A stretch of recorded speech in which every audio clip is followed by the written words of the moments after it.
And look at Randy Orton slithering. Watch out, watch out, watch out, watch out! KO! Here's the cover.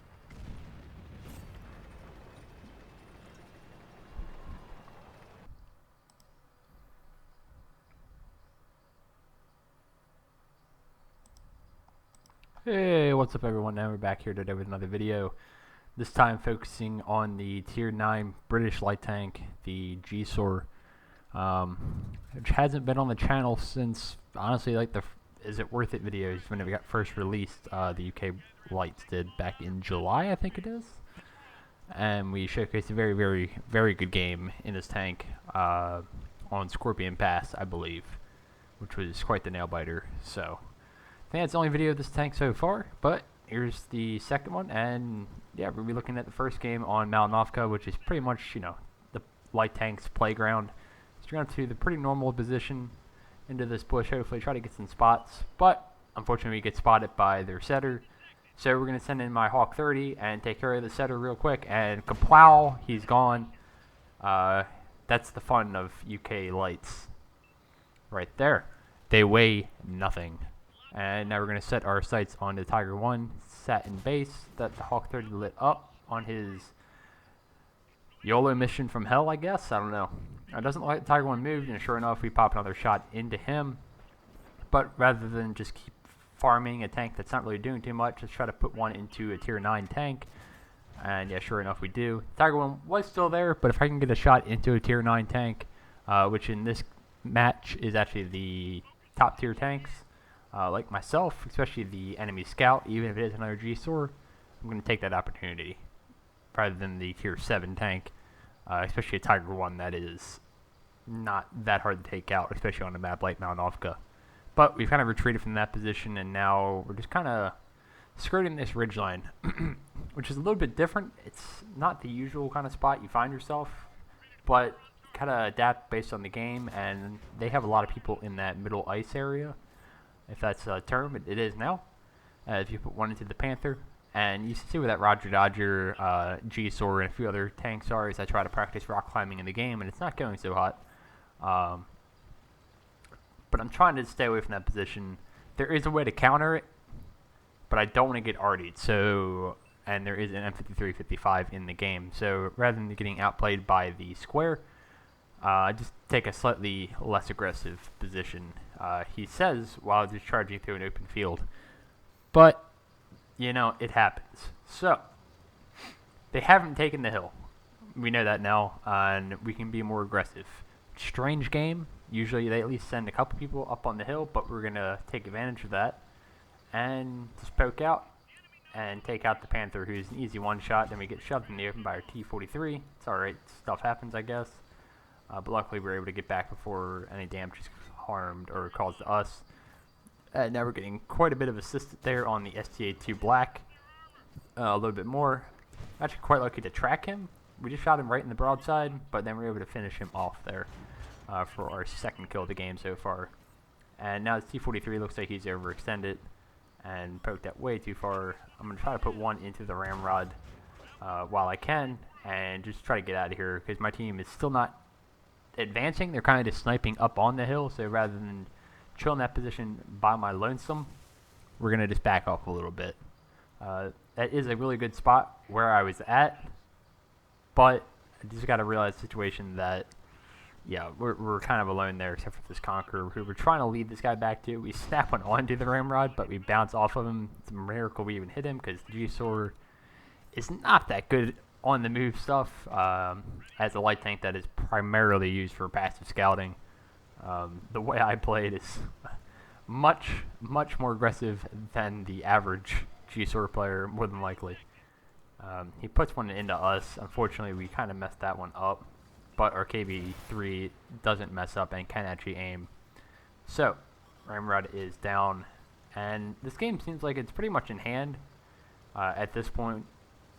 You would think we have most of the high ground, but it's still kind of close. It's still 8-6, so it's not over yet, especially since it looks like this medium tank is going to have some issues with this Hawk 12. Yeah. And now we're just trying to counter this guy before he gets too close, but I already outplays him and tracks him in place, so we're going to take advantage of that by not pinning him in the side somehow with that amazing armor on the Hawk 12, but he's giving us a second chance, and we finish him off for our third kill. So, bit of a strange game on Mount Ofka, which is always welcome, because it can be a map that's quite predictable. Even if you're in a scout, it's a great map, but it can be a little predictable at times. And at this point in the game, I was really just kind of more aware of not trying to get pooped on by the artillery piece at this point, but he gets lit up, so I'm a little less worried now, because he's probably going to be on the move trying to run away.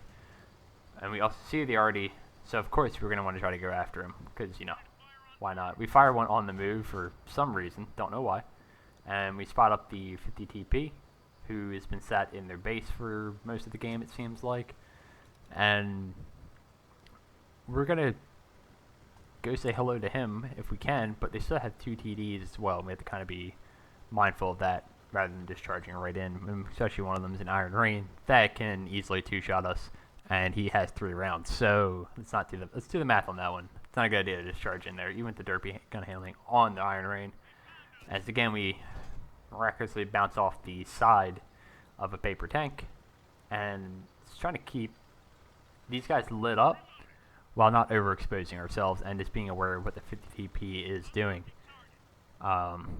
Spoiler, it's not much, but he is there, and we do have to kind of keep an eye out, because I don't want to get hit by that very, very large gun that tank packs. And here we be a little risky, poke out backwards, so we're able to pull forwards really, really quickly. We get spun around like Pinball Wizard again. And yeah, just trying to play this very smartly, not trying to rush in. This is where teams can throw games away very quickly if you get way too overconfident.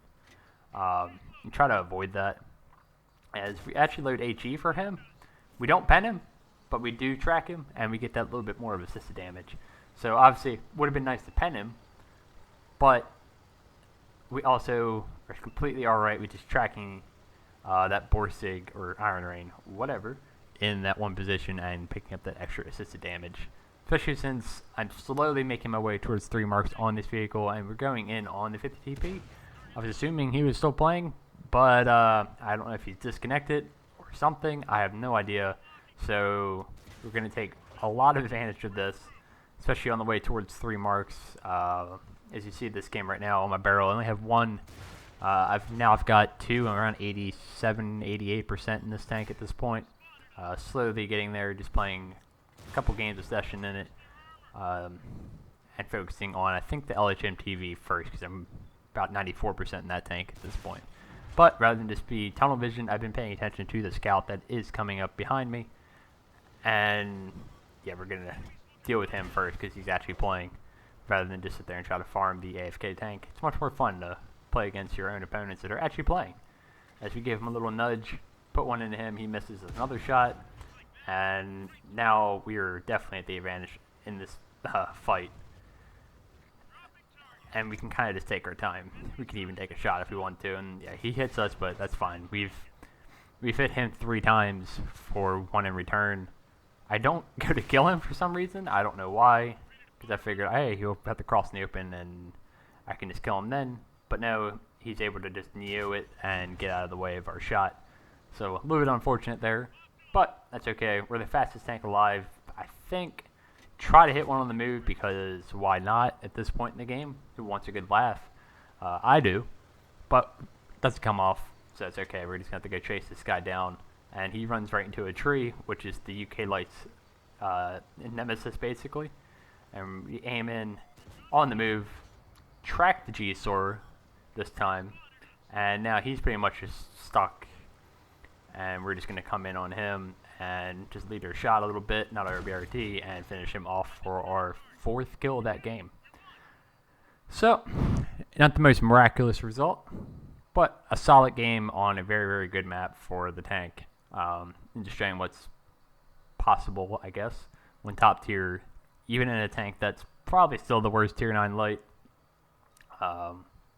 Granted, we did get the farm a bit off of an AFK tank, so take that what you will.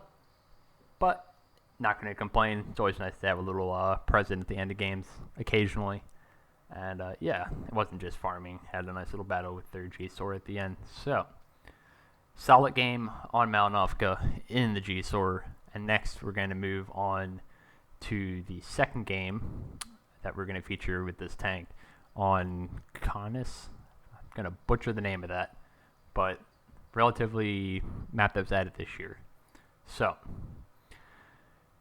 slowly but surely getting towards 3 marking all these scouts that are in the garage. I think I have this LHMTV 90mm Walker Bulldog and the SP1C variant. I'm not going to 3 mark all 4 variants of the SP1C because that's just madness. I'm talking about the tier 8 Prem one that was just released about a month ago or two. Of course, yeah, but no point in 3 marking 4 of the same tank. I like light tanks, but not that much. Not going to play the same tank and 3 mark it 4 times. That's ludicrous. So, second game, a little bit more of the norm. Not a great map. Not the worst map. And we're not top tier as this is a tier 10 game. And if you've seen the how I scout on this video, you know where I'm gonna go from this spawn, and it's right in this little corner. As we're able to light up these guys, put one into the PTA as they go in a really, really aggressive spot very early on where they're pushing. I don't recommend that. I definitely recommend if you're going that way, go further back where that windmill is. You can kind of see on my screen. Don't go right in front of the sniper hill. That's just a really bad play. And you're going to get spotted and probably wrecked depending on the ability of the enemy team. Yeah, so highly recommend not doing that. As you put the second shot into the PTA, and for some reason he just sat still. So now I'm going to aim in at the drive wheel, try to track him, but it goes into the turret, and he's finished off by the Andre the Giant. So 3 early damaging shots in this game. Unfortunately, no assisted. It's a bit disappointing, but usually the assisted damage comes from the other spawn, or occasionally if you push up and to the left, or if you spot somebody on their sniper ridge and they get blasted. Can happen with where the T-30's at and where the PTA was, and now we're a bit aggressive here, and I'm realizing it as we've got T-30 Badger. Luckily the Badger misses. T-54 lightweight, kind of a misinformed push here by myself, but we kind of recognize it, and we're just kind of trying to get out of dodge at this point. And we are able to do that without getting slapped by any of those TDs or light tanks, thankfully. And now we're going to try to aim in on one of these scouts. Aim in, and unfortunately we hit the GSOR's tracks, even though we were aiming at the 54 lightweight. So a bit unfortunate there. Try to go for another one. That one gets a little low, I think. I think it may have hit the dirt or just missed to the right of him. That's okay. And the thing is, at this point where I'm starting to think this isn't the best idea to try to push this, especially in the tank I'm in. I'm obviously not the game-changing tank, as we do snap one into the E5 and hit his ammo rack, meaning he probably has to burn a repair kit at the very, very least. And I think it's at that moment I look over to my left and see those heavy tanks pushing that bring up the big map really quickly and go, okay, they're all in the middle. We have nobody really on our back line, and these guys are just going to roll right up in the Russian heavies and just steamroll up through our flank if I don't do something and try to put them in a crossfire. And we'll probably lose the game if we don't do this play right now. Maybe exaggerating, maybe not. You never know. But right now, we're going to go back to our base, all the way behind it actually, and go up on this ridgeline that kind of looks over it, and see if we can't get some shots into these guys. And sure enough, we do have some easy shots. Unfortunately, you know, Russian tanks, even with APCR, hit spaced armor on the IS-7 and does not connect. But we're going to have more chances as we put ourselves in a very, very good spot right now up on this ridgeline, where we should have pretty easy shots on these guys. Shoot the 705A, because it's probably the easiest pen in the side of all 3 of those tanks. And try to go for the second one. We saw we hit his ammo just before he's able to shoot. We pull back, and now we should beat his reload. But he's facing us now, So we're trying to go for the IS-7 instead. Go for the drive wheel. We do get the drive wheel. And right now, I'm also trying to use this little watchtower thing as cover, because there is an arty in play as well. And right now, we're just completely throwing a wrench in these guys' plans. We are still losing this game, but otherwise, these guys would be completely free just to push straight up and deal with where the Andre is in our heavies. But instead, they have to kind of deal with this pesky little light tank that keeps pecking away at them in the back instead. And then we put another one in the I-7. And you can just see how this is kind of screwing with their, I guess, push. And they have to deal with this guy in the back getting shot at. And they're just kind of being made to rush and maybe misplay a little bit. Which again, we 75A loses interest. And we're just kind of controlling the engagement between these three heavies. If they start, one of them starts looking at me, like this guy, we pull back. But unfortunately, finally, one does hit us with the IS-7, but that's okay. And now the 75A is kind of a crossfire between me and the Sheridan, I believe it is, who tried to take him out, but of course the kill shot misses, which is unfortunate. And not having the best DPM, we are losing this game 4-9 right now. Just really badly. Really, really badly losing this game, it looks like. However, I'm still pretty confident that we can win this one if we just keep trying to put these guys to bed with our blistering DPM that we have. And this IS-7 seems to be very, very interested. Try to get one into the 279E. Unfortunately, it only does track damage. It just sucks. And you can see more tanks have joined the party. But, again, this position, we were able to whittle down those guys so quickly. Not so quickly. We don't have DPM at all. And now we have the GSOR coming in. And he wants to make a little party. I've loaded HE, which is an interesting play. We do hit, but we don't pen that one. Just trying to outmaneuver him a little bit. It's a little awkward because both our turning radiuses aren't that good. Second one does pen with the RBRT, and now we try to get behind cover. Use that to our advantage. The Badger gets taken out by a Yag Panzer. He shoots the cover just like I was hoping. And now he's a definite one-shot for us, and he hasn't even connected one shot into us as he bounces or misses, and then I bounce miraculously. Again, you know, gotta love that paper tank spaced armor. And we finish him off with a little light tank duel. Always love those. Nice little challenge. I always like them for the most part. So the honorable duel ends, and we're able to pull this game back to where we were losing 4-9, and now we are winning 10-9. So a very, very quick turn of events there. And just, I don't want to say a masterclass, but a pretty good example of just changing your position and not just being very stubborn and just keep pushing the same flank over and over and over again. Because you can see that T30, E4, they're still in those same positions where we left them early in the game for the most part. And we would have just been left there staring at them, maybe getting occasional shots. And instead, we looked at the map and just fell back, and we're able to really sway this game in our favor, hopefully.